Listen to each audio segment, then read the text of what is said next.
In this video, I'm going to show you how to share your recordings with users. After you have a recording, you can go back to your dashboard and click on your End DVR button. This will come back to the screen where you scheduled your recording. Here's once again all the recordings that different teachers have made public. Yours will not be here, so do not worry. Then there is your recordings. These are the ones that have already been recorded, any reservations, and any that you have scheduled. So to share a video, you just want to click on the video End up taking this and be prepared. It will begin to play automatically. And then you want to come over here to this Actions button and click on Edit.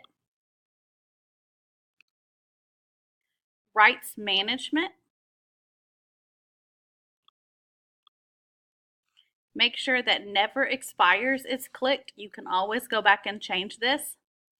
Also, make sure that your share, this will probably already be gray. Make sure your share, you do have that checked, and hit Save and Continue. This will then bring up another page where you can click on Add Permissions. And then here is all your choices that you can share this video with.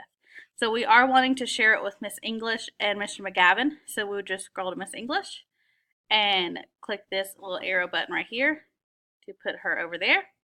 And then Mr. McGavin, put him over there. And we can click out to anything. And then to check it, go back to permissions. And as you can see, they are granted to watch this video.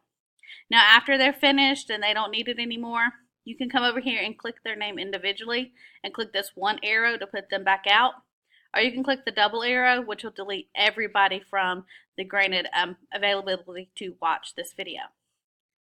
You do have to make sure that in your information rights that you do have the share option checked, or it will not give you the option to do any permissions to share the videos. I hope that was helpful.